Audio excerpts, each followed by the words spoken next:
Traitors! Even in death, the armies of Khandorus will still obey their king, even if you will not. Previously, in the gore-strewn level 14 of the Burning Hells, we happened upon a curiosity. One Blood Knight doesn't attack us on sight, and we find out his name is Luck Darnan. Please, don't kill me. Just hear me out. I was once captain of King Leoric's knights, upholding the laws of this land with justice and honor. Then his dark curse fell upon us for the role we played in his tragic death. As my fellow knights succumbed to their twisted fate, I fled from the king's burial chamber, searching for some way to free myself from the curse. I failed. I have heard of a golden elixir that could lift the curse and allow my soul to rest, but I have been unable to find it. My strength now wanes, and with it, the last of my humanity as well. Please, aid me and find the elixir. I will repay your efforts. I swear upon my honor. In part 1 of this series, we see that Luck Darnan was cursed by his king Leoric to serve him as a death knight, as with his other guards in Leoric's dying breath, but not before Luck Darnan was forced to slay his deranged king, who was already under the influence of Diablo. And we of course ourselves had previously encountered Leoric, now the skeleton king underneath Tristram's cathedral, risen anew by Diablo, and the warrior and his party were forced to slay the undead king once more. What made that event more tragic was the fact that the warrior, Aiden, was of course Leoric's own son. Rest well, Leoric. I'll find your son. We then become instrumental in aiding and freeing Luck Darnan from his curse by finding a golden elixir, as he cannot due to his waning strength and grip on humanity. We also found out talking to the townsfolk of Tristram, as they regale us with tales of the venerated knight, that they all share a deep respect for him, which made his plight all the more tragic. You speak of a brave warrior long dead. I'll have no such talk of speaking with departed souls in my inn yard, thank you very much. After venturing down to level 15 and retrieving said elixir, returning to the anguished Luck Darnan, he imbibes the potion and dies somewhat horrifically in a flash before us, but is finally put to rest. You have saved my soul from damnation, and for that, I am in your debt. If there is ever a way that I can repay you from beyond the grave, I will find it. But for now, take my helm. On the journey I'm about to take, I will have little use for it. May it protect you against the dark powers below. Go with the light, my friend. From him, we gain the promised reward, the Veil of Steel, which is a unique quest item and one of the best helms in Diablo 1. And it seems that that was the end of the tragic tale of Luck Darnan, faithful knight of King Leoric, and unfortunately his one-time slayer. But it was not to be. Fast forward to the events of Diablo 3, over 20 years after his death, the ghostly apparition of Luck Darnan was observed by the Nephilim as the heroes made their way through the Tristram Cathedral. You will never defeat me!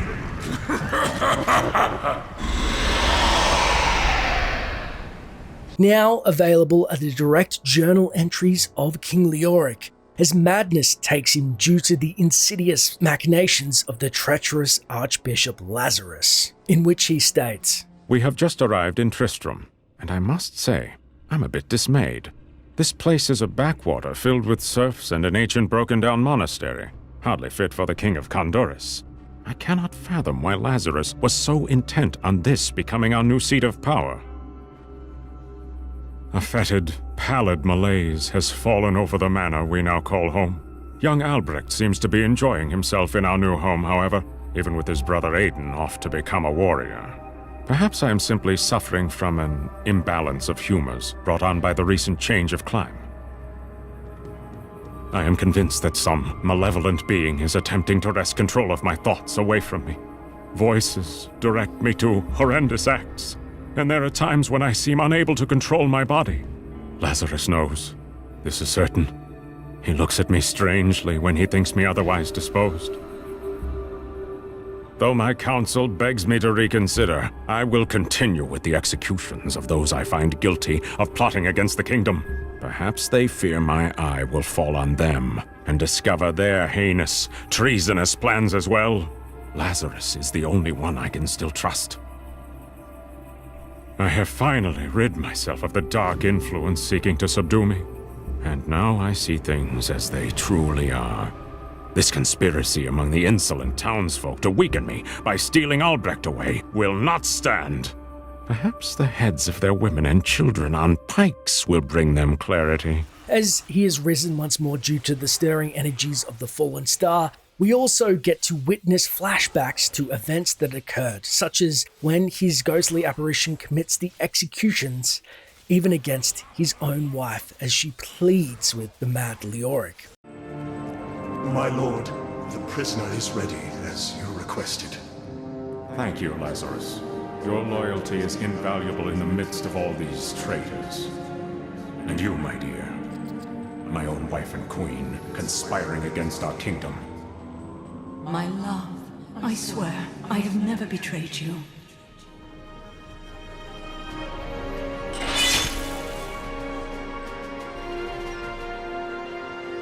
Lies. Until the very end. A grim end to a noble woman. I am proud to have played my part in Leoric's fall. Also available are the direct quotes from Locdarnan's own journal entries collected throughout the cathedral, with Locdarnan describing the events unfolding and being forced to deal with the ever-maddening king. My name is Locdarnan, and I am cursed. Once the captain of King Leoric's army, I lived only to honor my land and my king. No man has a greater love for his king than I had for mine, even as I drove my blade through his dark and corrupted heart.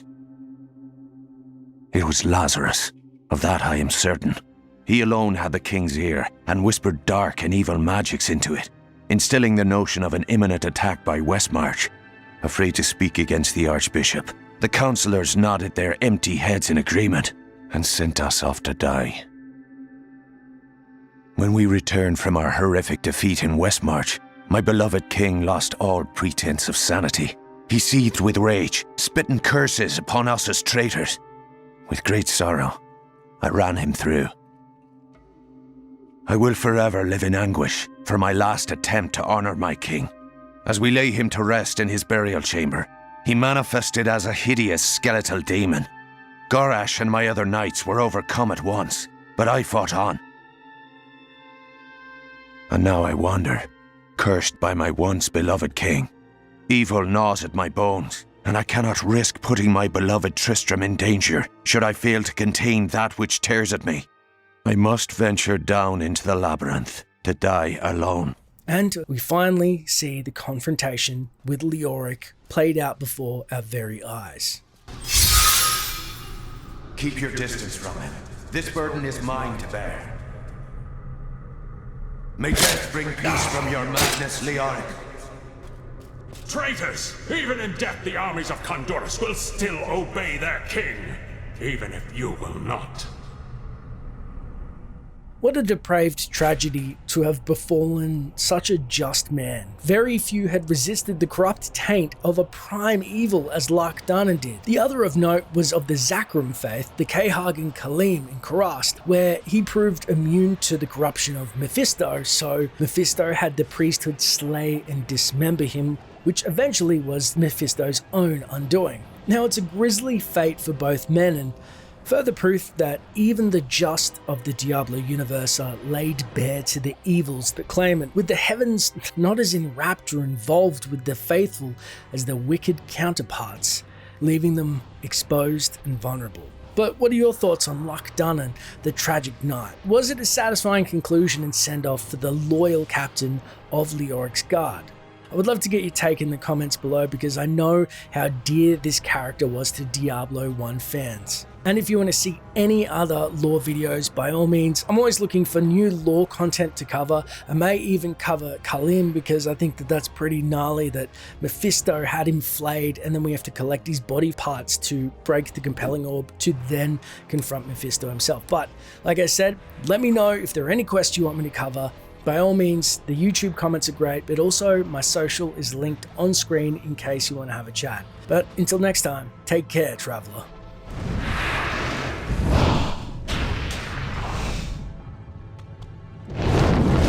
Lock-Down is dead.